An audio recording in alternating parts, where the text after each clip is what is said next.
বস, আসসালামু আলাইকুম।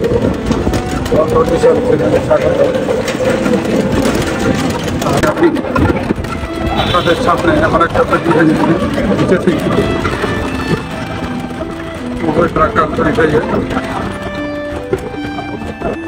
সময় আপনাদের সামনে উপস্থাপন করতে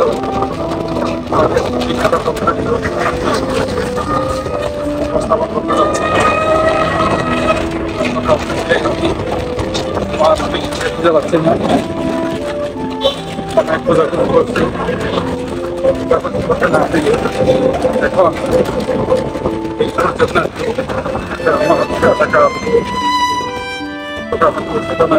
ডায়েরি বলার জন্য বের হয়েছি।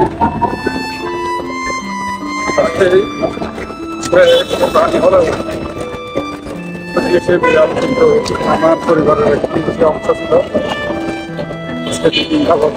আমাদের প্রায় খাওয়া দাওয়া করতে মতোই খুব কষ্ট লাগতেছে তার জন্য। জানি না সে এখন কোথায় আছে, কার কাছে আছে, কিভাবে আছে, কি থাকছে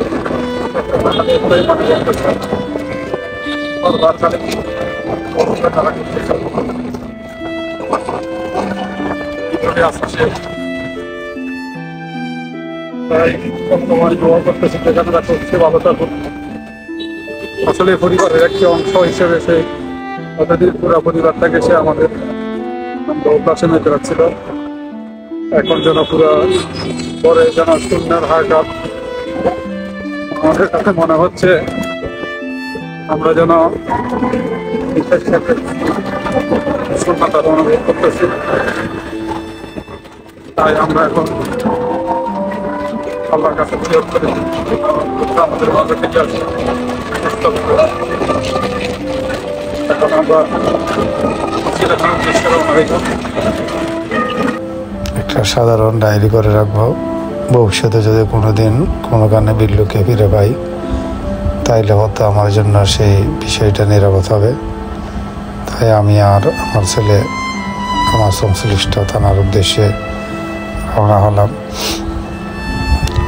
আমরা থানার কাছাকাছি পৌঁছে যাচ্ছি, আমাদের গাড়ি থানার দিকে এগিয়ে যাচ্ছে। ভবিষ্যতের বিল্লুকে ফিরে পাওয়ার আশায় এক বুক আশা নিয়ে আমরা রওনা দিলাম। আমার সংশ্লিষ্ট থানা পুলিশে জানাই আমরা থানায় পৌঁছে গেলাম।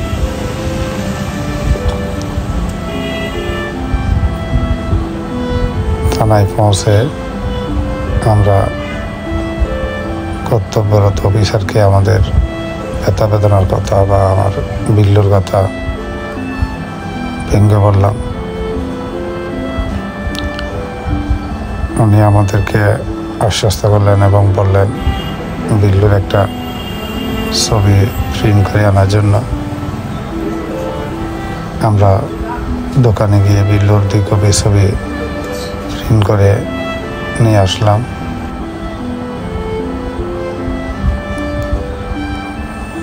প্রিন্ট করে আনার পরে সংশ্লিষ্ট অফিসারের মাধ্যমে আমরা জিডির কাজটা সম্পন্ন করলাম। উনি আমাদেরকে যথেষ্ট সহযোগিতা করলো আমাদের হৃদয়ের ব্যথা দেখে। তাই জিডি কাজ সম্পন্ন করে আমরা থানা থেকে বেরিয়ে পড়লাম এবং রওনা দিয়েছিলাম বাসার উদ্দেশ্যে। মনটা খুবই খারাপ, 2 দিন যাবৎ খাওয়া দাওয়া ঠিকভাবে হয় নাই। আমরা ফিরে আসছি বাসার দিকে এবং এক বুক আশা নিয়ে অপেক্ষা করতেছে আমার বিল্লুর জন্য। বিল্লু কখন কোথায় কীভাবে আছে জানি না। সবসময় শুধু তার স্মৃতিগুলোই আমাদের চোখের সামনে ভেসে ওঠে। আমরা বাসার দিকে ফিরে আসতেছি এক বুক আশা নিয়ে। বাকিটা রব্বুল আলামিন আমাদের ভাগ্যে কী লিখে রেখেছেন সেটা এখন দেখার বিষয়। ভবিষ্যতের যদি বিল্লুকে কোনোদিন ফিরে পাই, আমি আবার আপনাদেরকে আমার এই চ্যানেলের মাধ্যমে জানিয়ে দেব। আশা করি আপনারা আমার বিল্লুর জন্য দোয়া করবেন এবং আমার জন্য দোয়া করবেন যেন আল্লাহ তাআলা আমাদেরকে, আপনাদেরকে, সবাইকে ভালো রাখেন এই আশাবাদ ব্যক্ত করছি।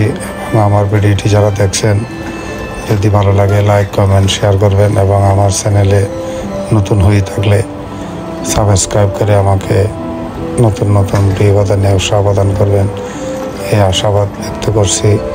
ভালো থাকুন, সুস্থ থাকুন, ধন্যবাদ।